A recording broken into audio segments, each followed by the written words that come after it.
The stories always seem to start the same way. A concerning injury, We noticed that he had a little bump on his abdomen, which Holly Simonton says then leads to a trip to the hospital. and literally within minutes of meeting me, there were basically outright accusations to my face. Turns out, parents in Georgia aren't the only ones fighting to be heard, because we didn't find Holly in Atlanta. We found her here in Boyd, Texas, where parents have been lobbying lawmakers for years to get an independent second medical opinion before taking their children away. It's why we hit the road to learn more about SB 1578, a piece of legislation that for the past 3 years has meant hope for families in Texas who say they're falsely accused of abuse. They're the first to admit they understand completely that an investigation was needed. We are wanting due process, we're wanting better checks and balances, and the truth should always be the most important goal here for everybody. Simonton says that search for truth started with families willing to speak up. This incident has broken our trust in the healthcare system. Just months after their nightmare, in 2021, she found herself testifying at the Capitol. I was terrified. I actually wanted to back out as we were traveling to Austin. But she had seen the power of a second opinion. So our pediatrician looked over Hudson, he was fine, and she's like, we're not putting him through all of that invasive abuse workup. And she was so fired up, and it meant the world to me, because without her, I don't know where we would be. Because of that advocacy, the Simontons never lost custody. But other parents told lawmakers they weren't so lucky. The CAF in our case never accepted our daughter's diagnoses, and even went so far as to use our family's case as an example of abuse at a national conference without our permission. That it didn't matter what we said, that he only listened to the child abuse doctors. How long was the child out of your... It was almost 2 years. I missed my son's first birthday. It was that kind of testimony that helped win legislative allies like Representative James Frank, the chair of the Human Services Committee. When you first started talking about this issue, did you find that lawmakers were educated on it, or was there skepticism? I think there was a lot of skepticism. Frank says that's why lawmakers raise concerns with hospitals and child abuse pediatricians, or CAPS, more than a year before this committee meeting, expecting they would, on their own, make changes. So any specific changes in the last couple of years? Not that I can pinpoint.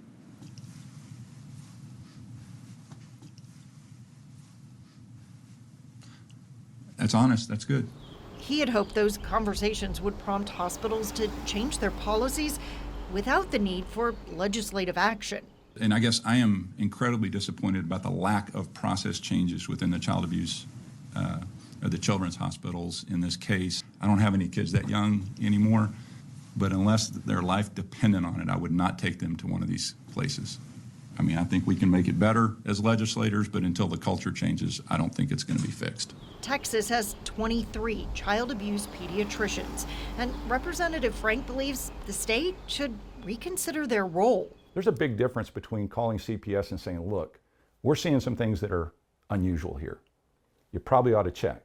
Versus calling CPS and saying, I have found child abuse, and in some cases, and I know which parent's doing it. Frank says Texas has tried to train caseworkers within the state's child welfare agency to use a CAPS information as an opinion, not the only opinion. But he knows that's hard when agency turnover leaves young caseworkers to make some pretty serious decisions. Almost 3 years after Texas tried to improve due process, Simonton says the law, as written, isn't enough. A lot of parents don't even know they have the right to a second medical opinion. The CPS isn't going to tell them that, and the child abuse pediatricians aren't going to tell them that. So parents don't know they have that right. Which is why in the next legislative session, she hopes Texas lawmakers will debate how to make the intent of the law clear and enforce it. I think you've seen in Georgia, and certainly we've seen here, there's plenty of times where they have created harm out of thin air. when it just didn't need to be done. Illinois is having similar discussions. Proposed legislation in that state mandates child abuse pediatricians identify themselves and their role, and it orders hospitals to provide parents with their child's complete medical record. As with Texas, those speaking out against the measure are primarily doctors and hospital staff. I know when it comes to abuse, there's always the fear, what if we get it wrong? I mean, that was my biggest fear. Frank takes comfort that even though the number of children in the state continues to increase, child fatalities due to abuse and neglect have dropped. But the Texas Department of Family and Protective Services says there were 38 children who almost died due to abusive head trauma, also known as shaken baby syndrome. That number would include some of the families who say they are innocent, fighting to prove their child's injury is really connected to a bleeding or genetic disorder, trauma at birth, or seizure. I don't know how anybody can look away from this, from what these families are going through. Holly Simonton says after her experience, she created a Facebook group This was a shaken baby syndrome case. to post the stories of parents who say they've been wrongly accused. Are you finding in other states that parents are facing criminal charges the same way that they are in Georgia? No. So Georgia cases are much more highly criminalized. In a lot of other states, the families go through the family court system, but it doesn't rise to the level of criminal charges. And the problem is when families get tied up in the criminal side of things, the cost goes up astronomically. And then those bond restrictions wears these families down. Holly and her husband still get a bit nervous anytime their boys get injured. When Hudson broke his collarbone, her first thought was, Oh my goodness, thank God there are witnesses around. But we still panicked. Which hospital do we go to?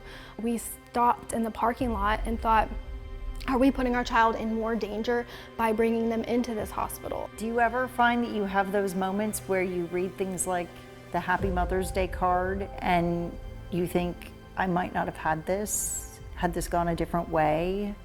Yeah, all the time. Sorry. Yeah, I think I have survivor's guilt. We need the unaffected to come alongside of those of us who have been through it. I don't know how anybody can look away from this.